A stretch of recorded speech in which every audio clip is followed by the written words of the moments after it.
Okay. Good morning. My name is Leonie Goodwin. I'm the Manager of Programs and Reporting at UN Global Compact Norway.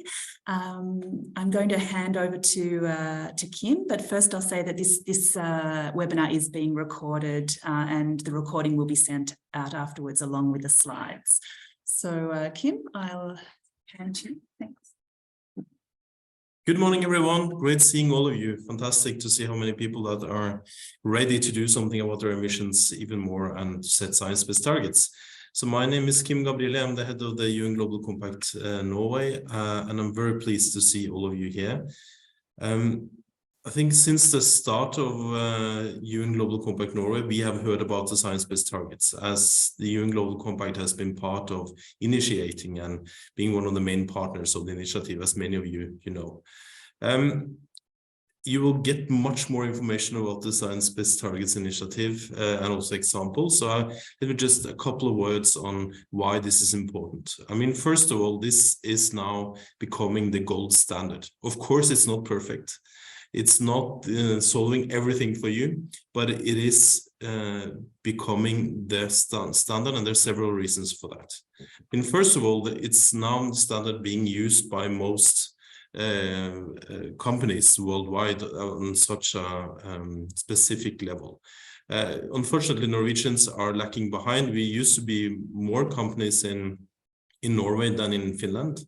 Currently, we are we are leading before Iceland, but behind all the other Nordic countries.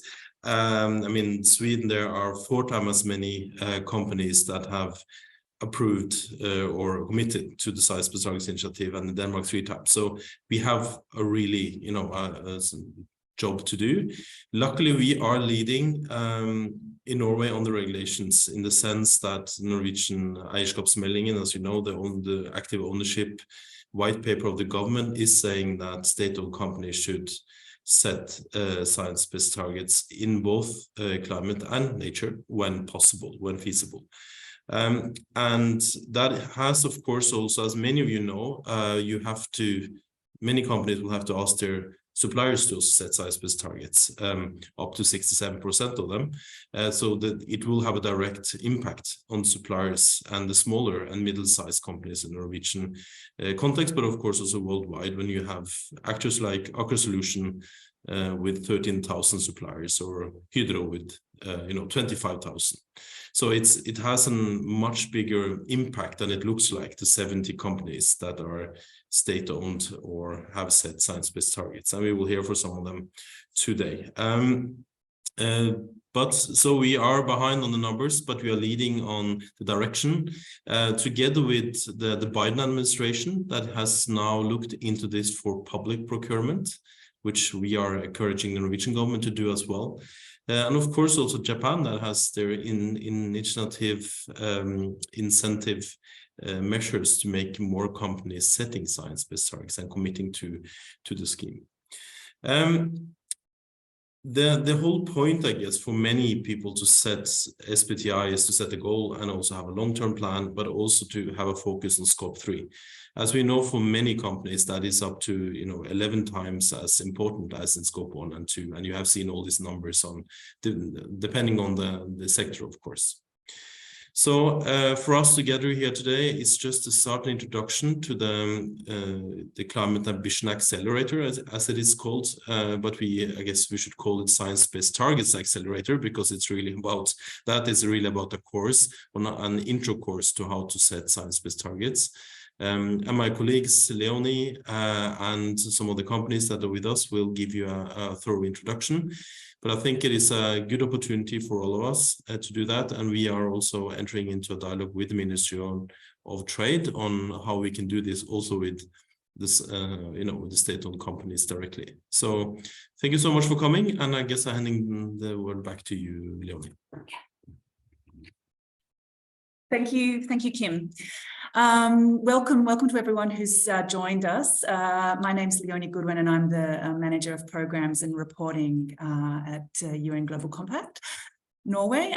So I'll just get started. I'm going to provide, just to look at our agenda here, I'm going to provide an introduction to science-based targets. I will do my best to keep it as user-friendly as possible, but it can get quite complicated. But you will get the slide deck afterwards. But then I think I want to reserve as much time as possible to hear from Alexandra Rønneberg at KLP and Tina Sølvberg Hageberg at Telenor.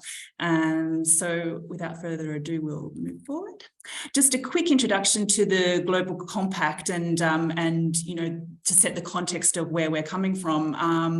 Maybe many of you know that we work with 10 principles under 4 areas of human rights, labour rights, environment and anti-corruption. We have over 18,000 company members now that are committed to implementing these 10 principles and working responsibly and innovatively to reach the SDGs. We're working in 160 countries with more than 60 local networks. And here in Norway, we started a few years ago, but we now have over 420 members. So the Global Compact offers a lot of opportunities to members to engage and contribute. We offer opportunities to connect with each other, with experts and peers, opportunities to learn through the competency building we offer under the different areas, under the 10 principles and the SDGs, but also on our academy. Opportunities to lead for those companies that are going above and beyond. There are national and international opportunities to lead and to communicate. So all our members communicate yearly through our communication on progress. So climate is a huge issue at the UN for the whole UN system. It's among the top priorities of the UN General Secretary.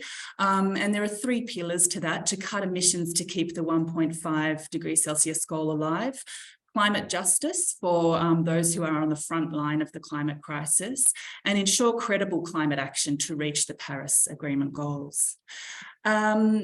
We have 4 coalitions that we also work with, and the one we're going to talk about today is Science-Based Targets. So we're a co-founder and co-partner of the Science-Based Targets initiative. And so why set science-based targets?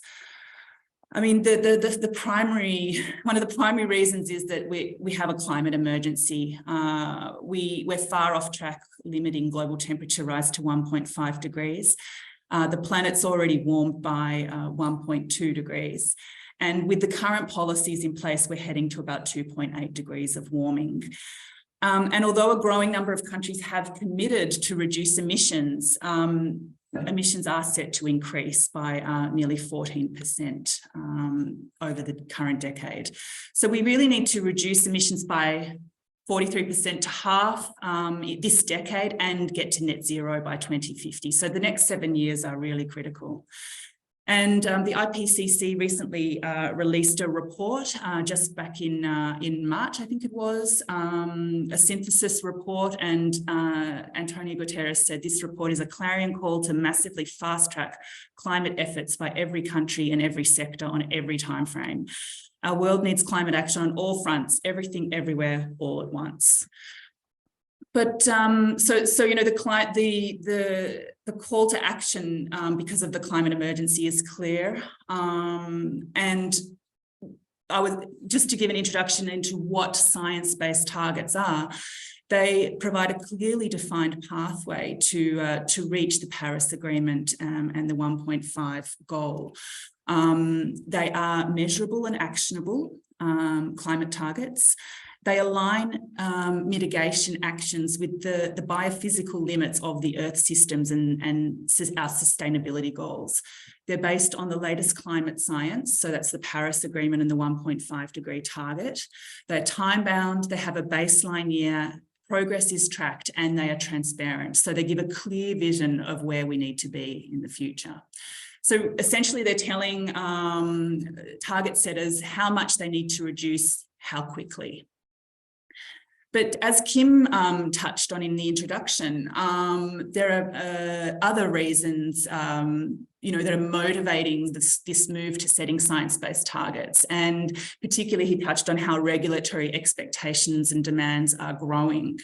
He mentioned the ISGUPS-melding, which was approved in February, where state-owned organisations now need to set emission reduction targets in line with the Paris Agreement and get to net zero by 2050 and report on how they're doing that. And also at the EU level, we see science-based targets coming more and more into the regulations. So the Due Diligence Directive, Article 15, requires businesses to have a 1.5 degree target in line with the Paris Agreement. As does the Corporate Sustainability Reporting Directive. Companies captured by that will be reporting on their transition plans in line with 1.5 degrees and net zero by 2050, and all greenhouse gas emissions scopes and other things like EU taxonomy links and carbon prices. So not only are we seeing that, but we're also hearing a lot about the expectations that are growing through investors and financial markets. So accessing finance is, more and more financiers are requiring that this science-based targets to be in place, or at least, awareness around emissions. So and also in value chains, I think Kim mentioned, that the indirect emissions from value chains are estimated to be around 11 times higher than direct emissions. So a great thing about the science-based targets is they actually connect the value chains. And 96% of companies who have approved science-based targets have actually got very ambitious value chain emission targets. And more we're hearing companies say that they're actually being asked by their customers higher up the value chain to provide evidence of science-based target setting. A study was done by the Science Based Targets Initiative in 2018, and some of the findings from that are quite interesting too. So company executives reported that when they set science-based targets, their brand reputation was boosted.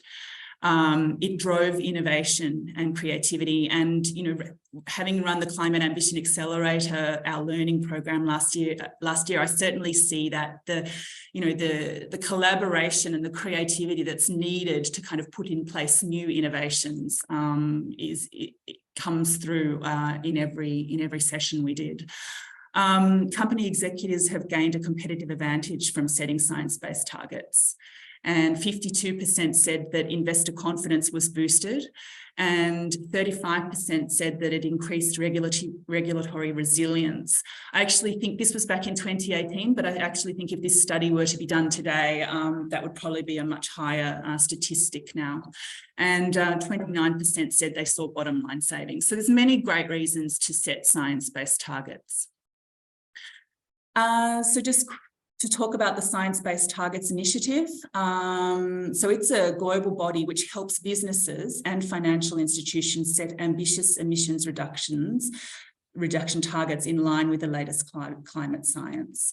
And the Global Compact is one of the founding partners, along with CDP, the World Resources Institute, WWF, and in collaboration with the We Mean Business Coalition. And essentially, the Science Based Targets Initiative defines and promotes best practices for companies. It offers, it includes developing standards and criteria. It also offers resources and guidance to reduce barriers to adoption, and independently assesses and approves companies' targets. Alongside that, they're also working on driving adoption and advocating with a network of partners around the world, and working with, trying to work with the most high impact and relevant companies. So they're really essentially trying to create an ambition loop where they are removing technical barriers and making science-based target setting more accessible, creating a critical mass of companies and and by providing, objective and assessment and visibility for corporate targets, and then mainstreaming the adoption of science-based targets. So in terms of growth, since it started in 2015, the growth has really been exponential, particularly in the last few years. I check the website every few months to see what this figure is, companies taking action, and I think it's gone up like 500 in the last few months. So it's really growing rapidly. As Kim said, we have 67 Norwegian companies and 30 have approved science-based targets. And what we're finding is that participants in the initiative are cutting their scope 1 and 2 emissions by 12% year on year, and that's actually greater than the 7.6% required in the Paris Agreement. 80% of companies in the initiative are in line with the 1.5 degree trajectory, and 63% say they intend to cut emissions faster than that. Just to give you an idea of the impact, a progress report was done in 2021, and emissions have been reduced by the companies participating by 29%. And that's equivalent to 1.5 billion tonnes of annual carbon emission equivalent. And they estimate that the participants in the initiative, it's about a third of global market capitalisation at $38 trillion. I'm not going to go into too much detail here, but I do want to just quickly show these slides on the methods that the science-based target works with. Essentially, they're using carbon budgeting coming down from the IPCC reports and the sector reports there, and they're translating that to what a company has to do. And the most popular approach is this absolute reduction method, where basically a company gets a year-on-year reduction target to meet, and then aiming to go to 1.5 target or a net zero, and I'll talk about that more in a minute, by 2050. There is also something called a sector-specific intensity convergence, and this is acknowledging that some sectors are actually harder to abate and therefore need perhaps a little more time now, but moving towards that net zero in 2050. So for some sectors, you get sector guidances, which give different direction. And then under the scopes, the different greenhouse gas emissions, scopes 2 and 3, there are actually some different methods as well for working with those, which I won't go into too much detail here. But just to say that in scope 3, the one there on the right, the engagement target, this is a specific target just for setting short-term targets, or what we call near-term targets, where companies actually work with suppliers and get them to set a percentage of scope 3 emission, get a percentage of their suppliers to set science-based targets. So that's only available, I think, for 5 years. You can work with that, but it's one of the things that is driving this move towards connecting the value chain. Perhaps some of you have heard the term net zero standard. And what was happening a few years ago, there were a lot of claims coming out about being net zero. So the Science Based Target Initiative developed the net zero standard. And it launched in 2021, and there are now about 1,800 companies committed to that. And essentially, this is a complicated slide, but I'll try to explain it. Essentially, what it is that by 2050, we reach net zero. Now, what's involved with the methodology of science-based target setting and the initiative and net zero is, number one, in the near term, to set near-term science-based targets for 5 to 10 years ahead, in line with what's required to reach 1.5 degrees. And then number 2, to set long-term science-based targets that reduce emissions to a residual amount by 2050. Now, the initiative acknowledges that it's not going to be possible to completely reduce emissions in a company by 2050, in many companies by 2050. So this is why when you have reached that point, you can neutralize those residual emissions by permanent removal and storage of carbon from the atmosphere, so that essentially the residual emissions you have left and the neutralization that you're doing balances out to be net zero. Number 3 is called beyond value chain mitigation, and this is the activities that businesses do to offset emissions or carbon credits and things like that.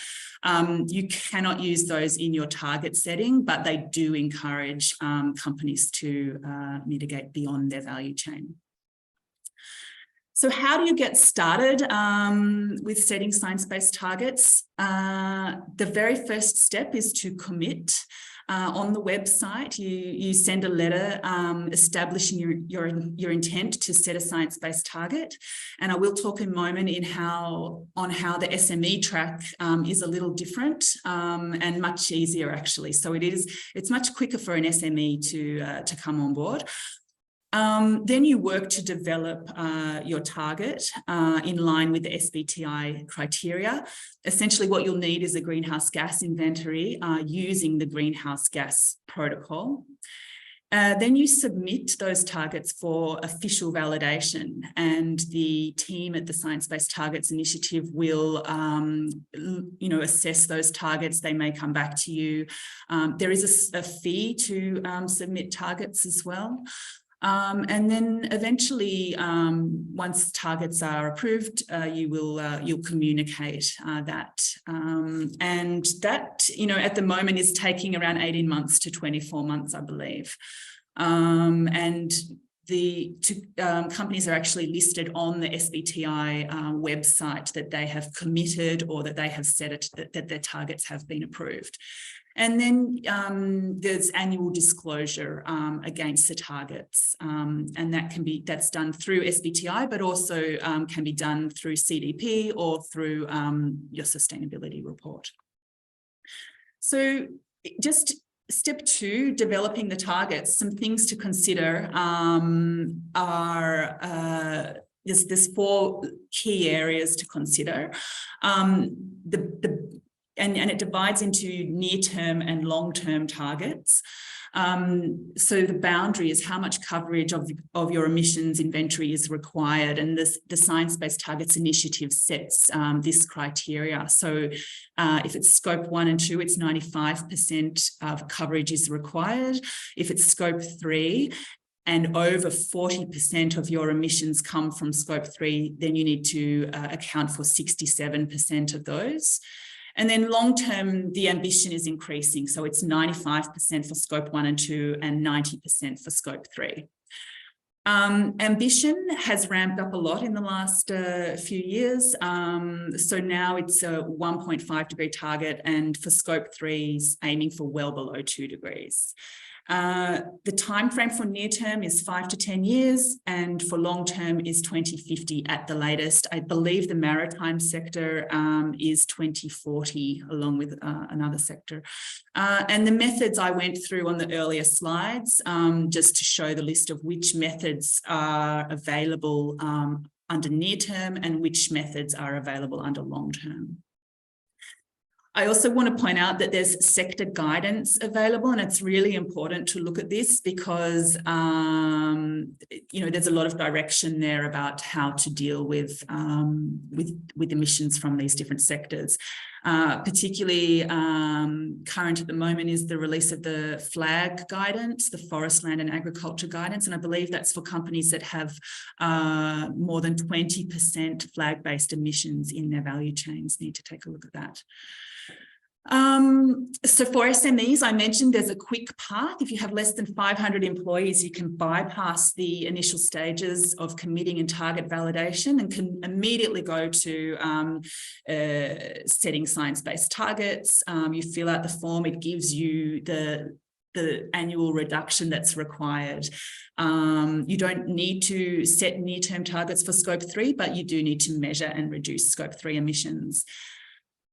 And so just a slide there on emissions and how, this is the greenhouse gas protocol. This is the protocol that the Science-Based Targets Initiative uses. So you will need to present emissions inventory using that protocol. And there are the details around the Scope 1 direct emissions, Scope 2 emissions from purchased electricity, steam, heating and cooling. And then, of course, the value chain emissions, the indirect emissions upstream and downstream. Then you go to the Science-Based Targets website, and there is a tool there to actually set your targets. And on the right there, you'll get your emissions, your reduction pathway, what's required. There are many resources available, so I just leave some links there, and I will point out that the Global Compact Academy has some short e-learning courses on these as well, if you'd like to take a look at those. And as I mentioned, companies that are taking action are publicised on the Science-Based Targets website, whether they've committed or whether they've set a 1.5 degree target, and whether they're a small company or a larger company. So I'm going to stop there and hand over to Alexandra from KLP, who's the advisor for corporate responsibility, and she's working mainly with climate and nature there, and is responsible for KLP's sustainability reporting. And she's been a key person in KLP's roadmap to net zero, and is currently a member of the Science-Based Targets Initiative Expert Advisory Group, working on the financial methodology. So over to you, Alexandra. Thanks very much. Thank you, Leonie, for the kind introduction, and thank you also for having me. This is, you can see my screen now, right? Yes, perfect. Okay, so very important topics. I'm very happy to be here to give you sort of the investor's perspective on science-based targets. And I think that from KLP's perspective as an investor, science-based targets is, sort of a bridge from the Paris Agreement and the science to actually operationalizing or implementing this for us as an investor, but also for the companies that we invest in. I can't change my slide. Let's see. Oh, here we go. So just very quickly on KLP, we are Norway's largest pension company, and we are owned by the Norwegian municipal and healthcare sector. We currently manage around 901 billion Norwegian kroners, and we have a broad and diversified portfolio. So we invest across all sectors and across the globe, and currently I think it's around 9,000 companies globally that we are invested in. And when we talk about KLP's work on climate, this is mainly founded in, or first of all, the document to the left, which is our roadmap to Paris. And this is basically our net zero target, and also our, what would you say, climate transition plan, how we're actually going to work to achieve our net zero target. And this was adopted back in 2021. And at the time, there wasn't really completed net zero standard for financial institutions.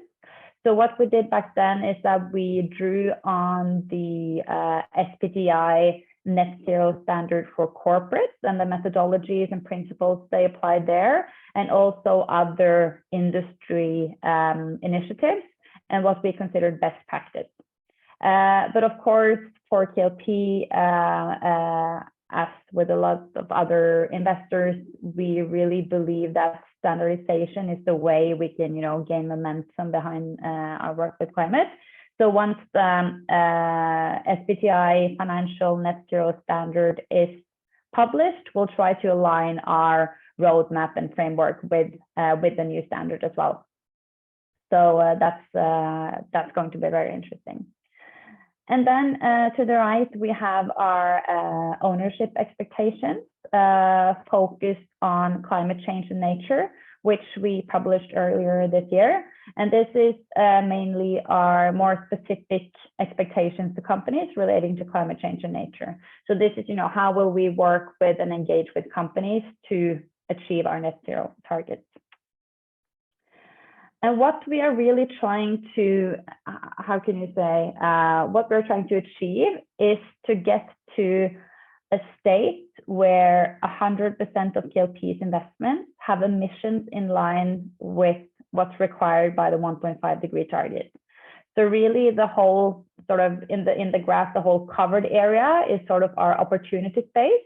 We know we need to get to 100% alignment, but we don't really know how to get there or when we will get there. So we have sort of these two boundaries, which is 1.5 degrees of warming and 2 degrees of warming. And then somewhere between here, we have to get to 100%. And as a broad and diversified investor, we are really dependent on a transition of the entire economy, so that all the different high emitting companies and all sectors transition in line with the Paris Agreement. So that's why we also try to focus on making sure that our what we do actually has an impact on reducing real economy emissions and not simply within our portfolio. And so again, we come back to this challenge, that is how. So we know that this is the goal we are working towards, but our challenge is still how we can measure companies in our portfolio against sort of this target picture. And this is where reference pathways and science-based targets come in. So when I say science-based targets, I'm not only talking about the SBTi, but science-based targets in general. But as Leonie said, this is also the current best practice market standard. And she's already gone through some of the methods that the SBTi rely on. But what we'll in KLP use is mainly these reference pathways. So emission intensity pathways for different sectors. And unfortunately, such pathways aren't available for all sectors yet. So for KLP, we have them for steel companies, real estate, cement, car manufacturers, airlines, oil and gas. So for some key high emission sectors, we have these sort of reference pathways. And they basically point out how emissions per ton produced of steel for a steel company has to evolve over time to reach net zero by 2050 and be within the limits of 1.5 degree of warming. So for KLP, we map the companies in our portfolio. So that's all the black dots. That's the emission intensity of companies that KLP has invested in. And then we use the weighting of that company's size in our portfolio to get sort of KLP's steel investment alignment with the Paris Agreement. So that's sort of the green dot you can see sort of in the middle. And that's sort of where we're at now. That's how KLP steel investments map towards the 1.5 degree target now. And then you see all the red dots going towards 2050. That's actually the pathway that we have to move along. So even though we can say that our steel companies are 100% aligned today, they still have a long road ahead of them and drastically have to cut the emission intensity. And I just want to quickly show the sort of the same deal for a car manufacturer, but here the reference pathways looks at the amount of cars produced. So you can see the two dark lines are actually KLP's portfolio. So how many fossil cars are the portfolio manufacturing and how many renewable cars, which is the bottom green line. And then you see the two lighter lines are actually what the scenario says that they should do. So you see they have an overproduction of fossil cars and an underproduction of green cars. So this is basically how we use these reference pathways to map the companies in our portfolio. And then we can also see where they're at now, but also how far are they from the transition that they need to go through in the coming years. And another way we use science-based targets is for those companies where we don't actually have these science-based pathways. So in that case, first of all, we look at the carbon intensity, which I'm sure you are familiar with as a concept. But we also look at the climate targets that the different companies have set and whether or not they align with the 1.5 degree target. So again, by setting a science-based target, you will sort of automatically gain a score of 1.5 degree of warming for your target, meaning that if all companies in the economy were to have the same target as you and actually implementing it, then the world would reach 1.5 degree of global warming. So that's another way for us to use science-based targets in our measuring our portfolio. And I see that my time is also running out, so I'll try to finish quite soon. But I want to touch upon some of the benefits for us as investors by using science-based targets. So first of all, KLP and other investors, we don't have what we say the resources or capacity to deep dive into the climate target of every company in our portfolio. So as I said, we have 9,000 companies, and if we were to do a quality check on each of those companies, it would just simply take too much time. So getting this SBTi approval of your target is really, a quality check, and it gives credibility to your target. And the second point is that these reference pathways and science-based methods is really a useful tool for us as investors to really engage with companies in our portfolio and to try to push them through the transition that we know that they need to go through. And this links to the third point, which is that if we get to a place where investors rely on the same sort of standards and the same methodologies and science-based methods, companies will also meet unified expectations from investors. So meaning that you get the more momentum behind your expectations, but also that it will be more transparent and predictable for the companies in question. So quickly on what's the benefit to you as companies of using science-based targets. And I think that Leonie actually touched upon a lot of them already. But I would also like to point out the fact that it's so much easier to rely on science-based methods than having to reinvent the wheel for yourself, and starting from scratch and setting up a new methodology. And it also increases certainty that what you're doing is actually contributing to the world reaching the Paris Agreement.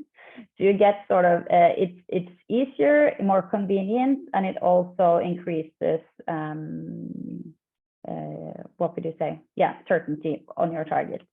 And then again, the last point is that by relying on science-based methods, you can be more confident that you can meet investor expectations, as we expect that more and more companies, along with KLP, will expect companies to set not only climate targets and transition plans, but actually science-based targets.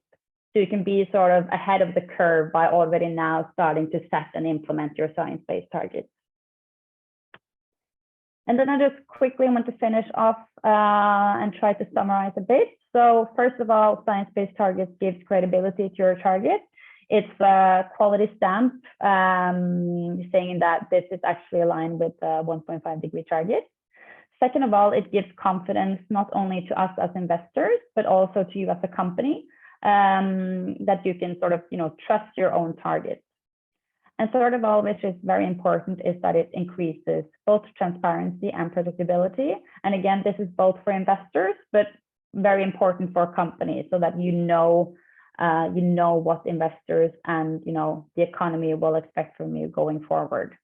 And then this sort of all summarizes to the last point, that by setting a science-based target, you can take part of the net zero movement that we're really seeing among the financial sector, but also in the whole economy, which potentially can lead to easier or cheaper finance moving forward.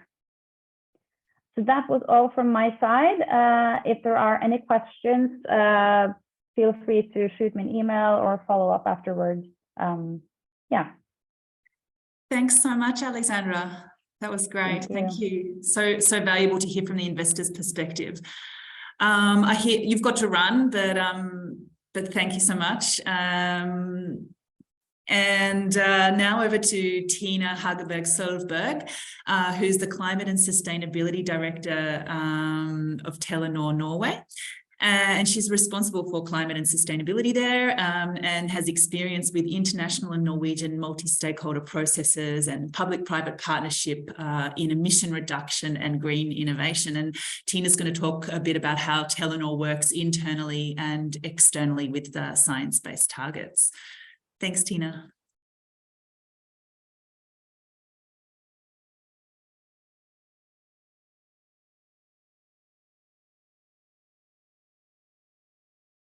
There, I hope you can hear me now. Let's see if I can share my screen with everyone. Okay, here we go. Great. Technology. Yes, so I've been tasked to share some lessons from our, I would say, more and more experienced science-based targets journey, and also some hints and tips for you on practical arrangement when it comes to how to deal with this in your daily work. So my name is Tina Sølvberg. I work in Telenor Norway, and Telenor is globally is a leading telecommunications company with markets in 8 Asian and Nordic countries. So I'll share from our Norwegian experience, and also how we have tied that to our headquarters, which has been essential for us doing this consistently across the 8 markets. And before just jumping into this, I just have to say, adding to the list of benefits that Alexandra mentioned earlier, I have to say that for us, science-based targets has been an incredibly valuable methodology for us to use, both in terms of usefulness, how we engage our suppliers, and also efficiency in terms of how we follow up on a daily basis. And that's what I'll get back to very shortly. But just to give you a quick glance at what we do when it comes to our climate work. We work by targeting where we have the most emissions, and that's basically through our scope 3, previously also scope 2. But scope 3, everything that we purchase in terms of goods and services is where we have our main carbon footprint, and that's where we work systematically and target a lot of our attention to at the moment. Then we're also working with our scope 2, which is the electricity and energy that we buy. And we have both insured investments and increases in the renewable energy availability through investing in new power plants, but also in energy efficiency, as we have a very energy demanding infrastructure. And also, of course, we target our own direct emissions. But as I'll show you soon, this is very minimal, but we also focus on that. We also We also work a lot on how our connectivity that we provide to our customers and the society, as well as the technology through IoT and real-time data, for example, how that can reduce the carbon footprint for our customers. And we also work a lot more on circular economy and circular economy business models compared to previously. So let's see here, sorry. Our engagement target currently for science-based targets is that until 2025, we need to purchase, everything that we purchase is 100%, and the 68% of that has to be from suppliers with science-based targets committed or validated. So that's, or validated actually. So we have a lot of work to do to move our suppliers in that direction to ensure that we have the possibility to buy from relevant suppliers. When we started this journey in 2019, we started to map our scope 1, 2, and 3 emissions. And in 2020, we realized that 84% of everything that we emit comes from scope 3. Then we dealt with almost 16% through our scope 2 emissions. But we have now, as I mentioned, invested in power plants that cover more or less our energy demand. So scope 2 is out of the picture, and that's why our purchasing and scope 3 has jumped up to 99% as of end of last year. So we focus a lot of attention on our suppliers, and that's also in relation to the type of target that we set initially, the engagement target. Let's see. So just to go through here, just to show you that we started by submitting our commitments in 2019. Then we worked back and forth with the Science Based Targets Initiative to get both our targets but also our actions validated, which we got validated as of April 2021. And then we report regularly, or annually actually, to the Carbon Disclosure Project, which is also a co-founder. But how then do we work externally with our suppliers? Because we depend on them also embarking on this journey for us to reduce our scope 3 emissions, or that we can document that we are actually reducing our emissions through scope 3. So we have started by very early on, in a little bit later than getting our targets validated, we invited all our suppliers to a workshop. I think it was the fall of 2021, where we also had UN Global Compact joining us on stage, because we realized that there were only, and Leonie, I'm also regularly checking the Science Based Targets Initiative's webpage to see how many suppliers globally, but also in Norway, that are joining the Science Based Targets Initiative. And we saw that as of the fall of 2021, there were only 12 suppliers in Norway that were actually committed or validated through the Science Based Targets Initiative standard. So we realized that we cannot start to set absolute demands. We need to inform them and really push them, but also guide them towards resources such as your capacity building, and really get them going. While at the same time we were working also on our communication externally, so that we had a consistent communication to our suppliers. And the red circle is really where we are now. We see that our suppliers are gradually maturing in this field. So we are now exploring to have this as a demand in our, at least some of our procurement bids or RFQs. And eventually we may also start to look at excluding some of them if they do not comply with the Science-Based Targets standard. And the whole principle or idea behind this is that we push our suppliers and then they push their suppliers and so forth, so that we actually have what we refer to internally as a domino effect. So we're pushing others and they're pushing others again. Internally, we are working with science-based targets sort of on a linear trajectory towards 68% in 2025. So we are a so-called near-term engagement target. In 2022, we were approximately at 43%, and this year our target is 50%. Next year, 60%, and then at least 68% in 2025. And we are also engaging with the Science-Based Targets Initiative in terms of a new type of target, which is the absolute reduction target towards 2030, I think it is, or from the next 5-year period.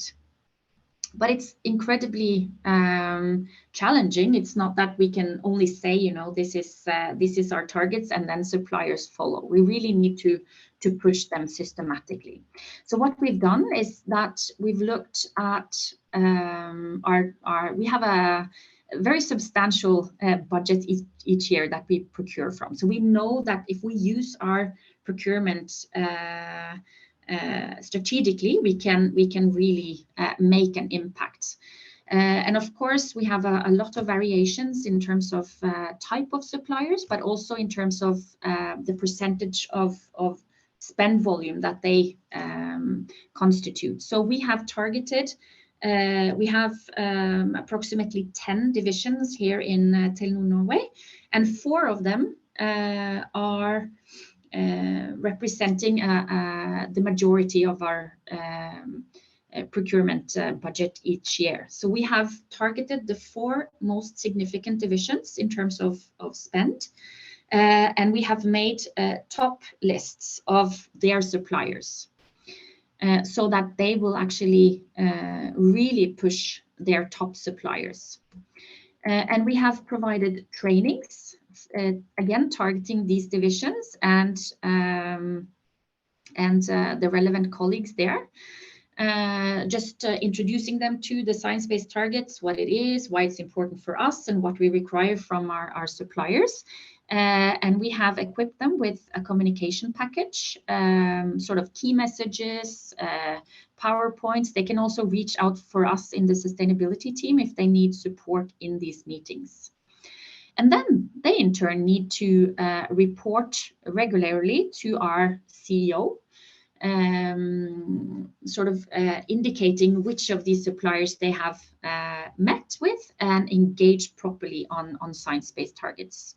And lastly, there is also a bonus target on science-based targets on the percentages that I showed earlier. So it's also an additional incentives for top management to really push science-based targets not only downwards in the organizations, but out to our suppliers as well. Yeah, so I think I'll leave it there, Leonie. But maybe I can just say before closing that, you know, for us, it's really science-based targets has really been a very good methodology. We are both in Telenor Norway, we are engaging with suppliers, but we are also a supplier ourselves. And we see a lot of varying demands, both from private and public customers. And sometimes they are, excuse the language, all over the place. And I also question the relevance of the requirements they set to us in terms of the service that we provide, and how this is actually contributing efficiently or not into the Paris Agreement. So I would say that science-based targets allows us to spend more time on actual work instead of adapting the reporting requirements to customers and stakeholders, but really there's a lot of work in the beginning for us, as you saw in the process that we've gone through. But since then, we are systematically just pushing this throughout the organization and to our suppliers. And we see that when we engage with actors that are also dealing with science-based targets, that we speak the same language, we use the same methodology, and we ensure that our requirement is in line and aligned with the Paris Agreement targets. So for us, it's more joining around the same snowball, making it bigger, moving in the same direction towards the same goal, instead of just trying to grab different snowballs from all over, which is basically what we're seeing in terms of requirements from our customers. Thank you. Thank you so much, Tina. It's so valuable to see how you're working internally and externally, and the journey that you've been on and the challenges. It's really great. And I think the message that's coming through for me is like, this is important, it's coming, but also it's fostering new ways of collaborating, creativity and innovation. So that's an exciting upside of it. So thank you so much. I'm going to just quickly share some information about a learning program we're running called the Climate Ambition Accelerator here at the Global Compact. And this is a 4-month learning program for companies of all sizes and sectors to learn more about greenhouse gas accounting if they don't know, the greenhouse gas protocol, setting science-based targets, and the net zero concept. So how it might be relevant in their organization. Also, we learn how to, build that business case to motivate investors, employees and leadership, and how to operationalize and set strategies. And there's an opportunity to connect with peers, to hear from experts. We have on-demand training via our digital academy, which is open to all our members and their employees. And so the modules are at the start, we start with the foundations, then we move in module 2 to the business case and also operationalizing and thinking about strategies. And then in module 3, we look at reduction strategies. And along the way, we talk with experts. We have opportunities to have Q&As, peer learning. And this year we'll be running this with our Nordic network partners. And the deadline for registering is the 12th of May. And we'll be starting the program in August, running to late November. And it's a combination of on-demand content on the academy and facilitated sessions. So we can let in 2 participants from each member company, and it's a commitment of around 20 to 25 hours, but it's a good preparation for exploring science-based targets and greenhouse gas accounting.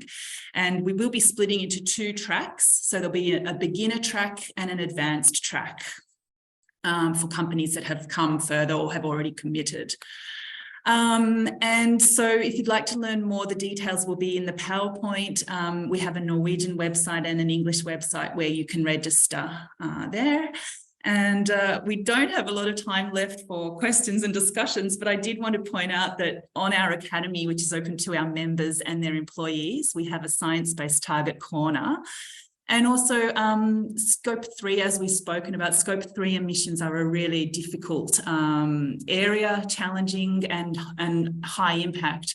And recently our Danish partners released a report on how to work on some case studies of how companies in Denmark are working with their suppliers on scope 3. So Shijana, my colleague, is going to pop that in the chat. And now we actually have to go. So thank you so much, everyone, for joining, and we will see you. We'll be in touch. Thanks. Thank you. Bye. Thank you. Thanks, Tina.